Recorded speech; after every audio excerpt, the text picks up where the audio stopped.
Nabi Yusuf. Nabi Yusuf itu adalah putra Nabi Yakub. Ibunya bernama Rahil. Beliau sangat disayangi oleh ayahnya, sehingga saudara-saudaranya yang lain itu yang bernama Laya, ibu daripada Raya, merasa iri hati kepadanya.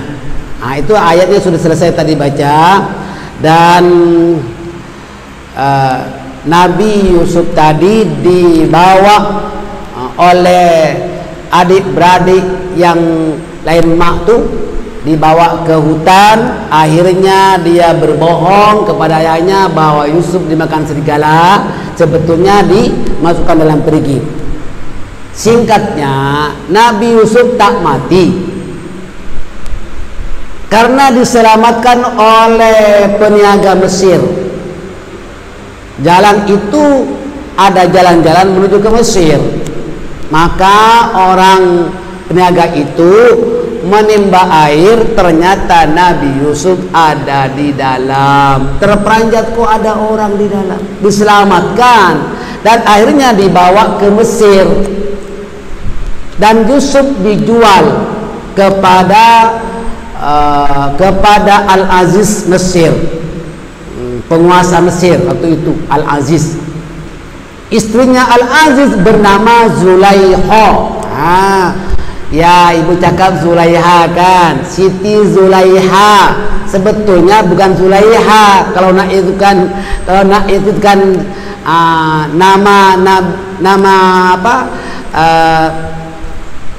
Istri Al-Aziz di Mesir, Zulaiha, bukan Zulaiha.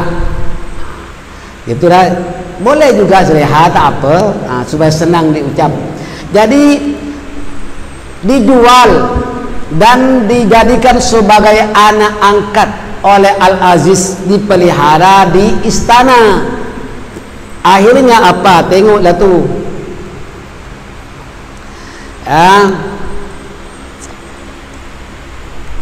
Nabi Yusuf dipenjara. Kenapa? Itu sebabnya. Nabi Yusuf itu tergoda oleh mak angkatnya, yakni oleh Siti Zulaiha. Digoda. Tapi Nabi Yusuf selamat, mendapat perlindungan daripada Allah Subhanahu wa taala, tak sampai melakukan perbuatan keji. Ya, walaupun Nabi Yusuf dikejar dalam rumah, suaminya tak ada bekerja agaknya, lalu sampai koyak baju Nabi Yusuf di belakang karena ditarik oleh Zulaiha.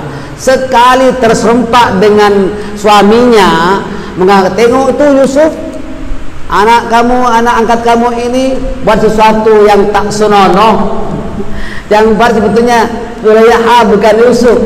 Tapi apa yang boleh buat, datar turun macam itu. Langsung singkatnya Nabi Yusuf dipenjara. Tengok ayatnya ini.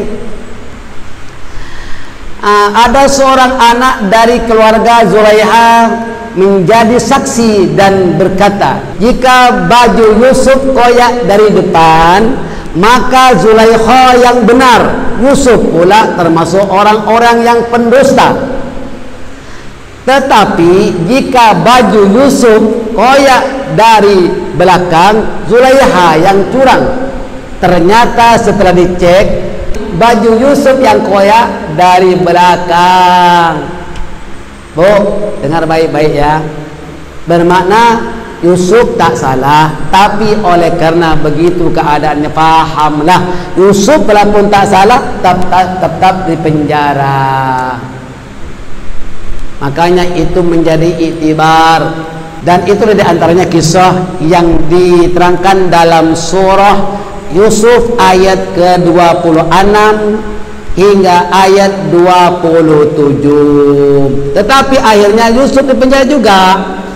Yusuf penjara, ayat ke-33 dari surah Yusuf. Yusuf dalam penjara terkenal sebagai ahli mentakwilkan mimpi. Jika ada orang dalam penjara mimpi, Nabi Yusuf yang membantu untuk mentakdirkan mimpi itu. Raja Mesir Al-Aziz bermimpi buruk. Dan diberitahu kepada orang-orang terkemuka di kalangan rakyatnya, berkata, sesungguhnya aku bermimpi melihat 7 lembu betina yang gemuk-gemuk. Mimpi 7 lembu betina yang gemuk-gemuk. 7 lembu lagi, 7 lembu betina pula yang kurus-kurus. Dan 7 tangkai gandum yang hijau. 7 lagi, 7 tangkai gandum yang kering. Katanya, apa itu takwilnya? Sebab Al-Aziz risau. Nah, Anda lihat dalam surah Yusuf ayat ke-43 hingga ayat 45. Maka raja diberitahu bahwa di dalam penjara itu bernama Yusuf pandai mentakwilkan mimpi, semuanya betul. Maka Raja Al-Aziz itu segera mengeluarkan Yusuf. Alhamdulillah, memang belum lagi waktunya keluar, tapi ada ilmu kelakuan baik dalam penjara, dikeluarkan lebih awal.